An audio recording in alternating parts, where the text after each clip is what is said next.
quero cumprimentar você com a paz do Senhor. Quero que você seja bem-vindo, você aluno, você professor e você superintendente da Escola Bíblica Dominical. Já estamos no segundo trimestre de lições bíblicas da CPAD. Nós estamos exatamente na lição de número 4, hoje 26 de abril de 2020. O tema da nossa aula de hoje trata sobre a iluminação espiritual do crente. O tema do nosso trimestre trata sobre a igreja eleita. Esta igreja eleita também é redimida pelo sangue de Cristo e selada com o Espírito Santo da promessa.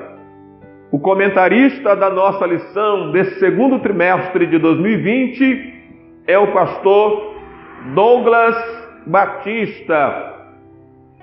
O livro base que estamos estudando a nossa lição, de onde foi extraída essas lições, é a carta de Paulo aos Efésios. Na primeira lição, nós tratamos sobre a saudação aos destinatários da carta. A segunda lição falou sobre a sublimidade das bênçãos espirituais em Cristo. A terceira lição falou sobre a eleição e a predestinação.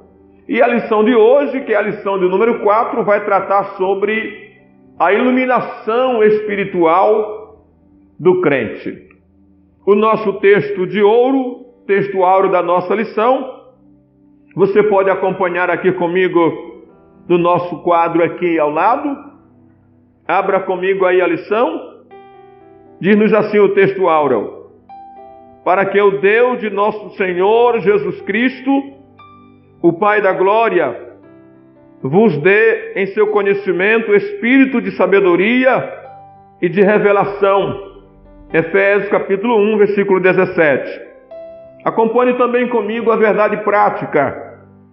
A vocação do crente inclui a herança de preciosas riquezas conferidas aos eleitos pela grandeza do poder de Deus. A nossa aula de hoje ela tem 3 objetivos principais, a saber, destacar a vocação e as riquezas da glória inclusas na herança divina. Segundo objetivo, salientar a grandiosidade do poder divino que opera em favor dos crentes. Terceiro e último propósito da aula de hoje é expressar o exemplo de exaltação em Cristo. Muito bem. Quando Paulo escreveu à igreja em Éfeso, ele quer que aquela igreja tenha um entendimento melhor e maior da salvação. Ele quer que aquela igreja entenda que a salvação que eles estavam desfrutando não era apenas o que eles conheciam. Ou seja, a salvação que a igreja em Éfeso desfrutava não era só aquela. Ainda tinha mais coisas que a salvação proporciona que eles não conheciam ainda. E que só é possível chegar a esse pleno conhecimento da salvação uma vez recebendo a revelação do Espírito ou pelo Espírito Santo. E é por esta razão, por esta causa que Paulo se punha de joelhos e orava e pedia ao Senhor que iluminasse ou abrisse os olhos do entendimento daquela igreja para que ela pudesse compreender tanto a altura, quanto a largura, quanto a profundidade da salvação. Para isto, Paulo, então, ora pela igreja, para que o Espírito de Deus levasse essa igreja desse entendimento raso para o entendimento muito mais profundo da salvação. É como que a salvação estivesse sendo vivida, desfrutada pelos irmãos, mas não na sua plenitude. E talvez por falta desse entendimento, muitos crentes estavam vivendo uma vida cristã bem aquém da realidade. Mas isso não era uma realidade apenas da igreja em Éfeso. Sim, se percebe ainda hoje muitos cristãos que ainda não entenderam a dimensão da salvação. A salvação não é só essa parte que você desfruta. A salvação não é só essa parte que você já conhece. A salvação vai para muito além do que você conhece e do que está desfrutando. Então Paulo escreve e ele diz que está orando e pedindo a Deus a abertura dos olhos do entendimento daquela igreja para melhor compreender a salvação de Deus realizada através de Jesus Cristo e aplicada aos crentes pelo Espírito Santo. Então nós vamos ver aqui a primeira parte da nossa aula, trata sobre a esperança da vocação e as riquezas da glória. O que é que Paulo chama de esperança da vocação e riquezas da glória? Primeiramente, nós precisamos entender do que Paulo está falando, do que se trata a esperança. Esperança da vocação. Vocação aqui é exatamente a nossa eleição. A vocação para a salvação. Esta vocação para a salvação, ela se deu em Cristo bem antes da fundação do mundo. Deus já havia projetado a nossa salvação. Bem antes de Deus fazer ou criar o primeiro Adão, Deus já havia providenciado o segundo Adão, Jesus Cristo. Então Paulo quer que a igreja entenda que a salvação é uma bênção gloriosa, esplêndida.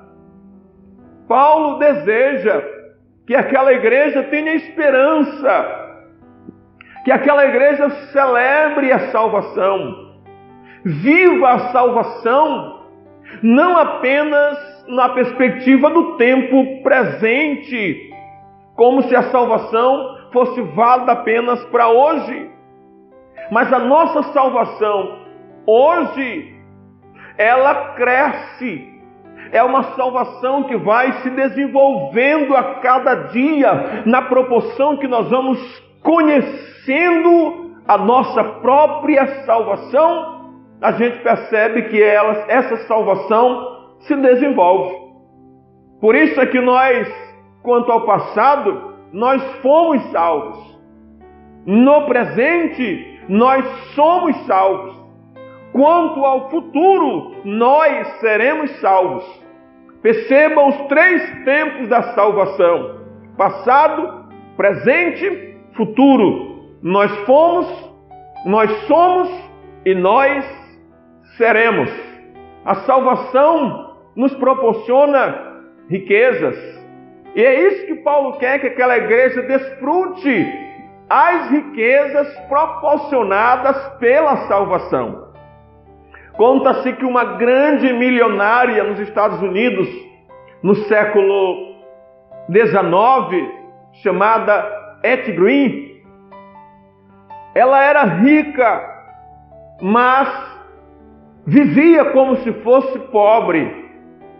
Relata-se a história que o seu filho, aos 14 anos, deslocou o seu joelho e ela, para não gastar, deixou o seu filho em casa e ela mesma foi cuidando do seu filho. Resultado, aquele garoto teve que amputar uma das pernas. Ainda relata sobre Eti, que ela construiu uma casinha muito simples e colocou o nome em homenagem ao seu cachorro. A história relata que ela mandou fazer um único vestido preto.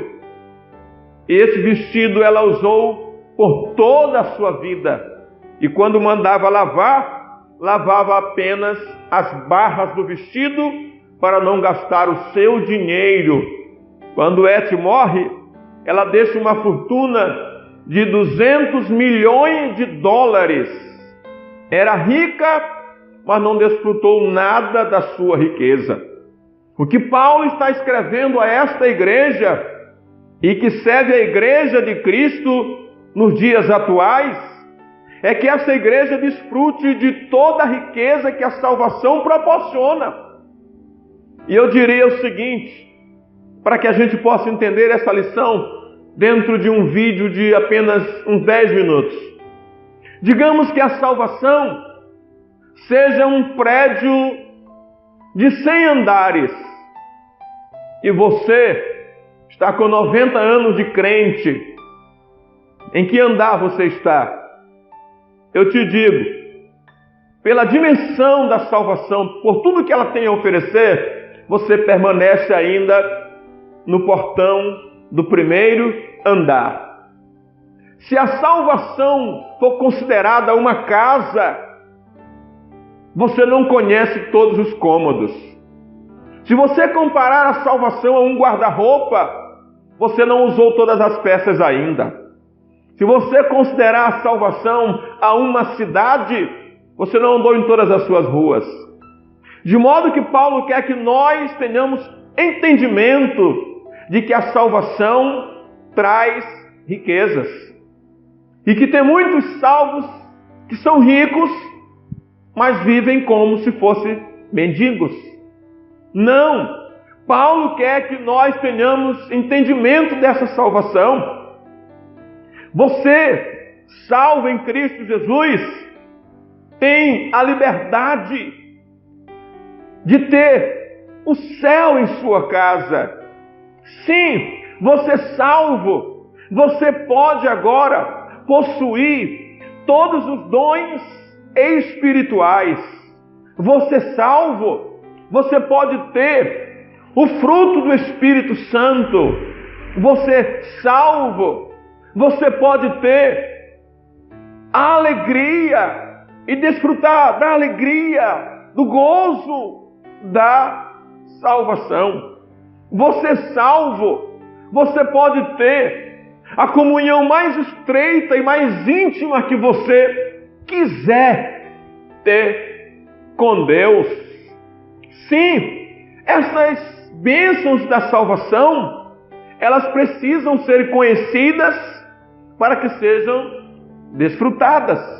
A bênção do perdão, da reconciliação, da redenção, da adoção, da santificação, da justificação, são essas bênçãos e muitas outras que a salvação nos proporciona. E Paulo quer que nós tenhamos entendimento, conhecendo essas riquezas, para que a gente possa desfrutar. Você sabia que tem muitos crentes que, por não conhecer a sua salvação, ele pensa que a vida cristã é um fardo. E ele tem a vida cristã como um fardo pesado. Ele não vê a vida cristã como um privilégio. Por isso que ele não se integra nos trabalhos da sua congregação. Por isso que ele não faz parte de nenhum departamento da sua congregação. ele é contra o dízimo, contra a oferta, enfim, ele é contra o projeto da igreja, porque ele não entendeu ainda a sua salvação. Ele congrega, mas ele não congrega com prazer, ele congrega como se fosse uma obrigação para satisfazer a alguém, para dar satisfação, e por isso ele congrega. Não, a salvação é um privilégio, ser salvo é um privilégio, congregar é um privilégio, servir a Deus com os irmãos é um privilégio. Paulo, então, quer que nós, igreja do Senhor, tenhamos esse entendimento da salvação, que servir a Deus é algo extraordinário. Sobretudo quando a gente lembra de onde nós viemos, quem éramos nós, onde nós estávamos, e o preço pago para que o nosso resgate fosse efetuado. Nós éramos trevas, hoje nós somos luz, e habitamos na luz do Filho do seu amor. Estávamos longe, agora estamos perto. Éramos escravos e hoje somos livres. Éramos inimigos de Deus, hoje somos amigos de Deus através de Jesus. Paulo quer que nós tenhamos o conhecimento completo da verdadeira salvação. Para que esta pré-aula não se estenda por demais, eu vou ficando por aqui. Eu espero ter contribuído com você para o seu crescimento espiritual. Então compare, se a salvação for uma casa, você não conhece todos os cômodos. Se for um prédio de 100, você não saiu do primeiro andar ainda. Se for uma cidade, você não conhece todas as ruas. E se ela for comparada a um guarda-roupa, você não usou todas as peças. Tem muito mais para você desfrutar, certo? Mergulhe fundo na palavra de Deus. Ore pedindo ao Senhor que abra a sua mente para compreender com mais profundidade, com mais clareza, a salvação de Deus, que ela é rica e ela é muito poderosa. Glória a Deus. Fique com Deus, um forte abraço. A gente se encontra na próxima aula, com o favor de Deus.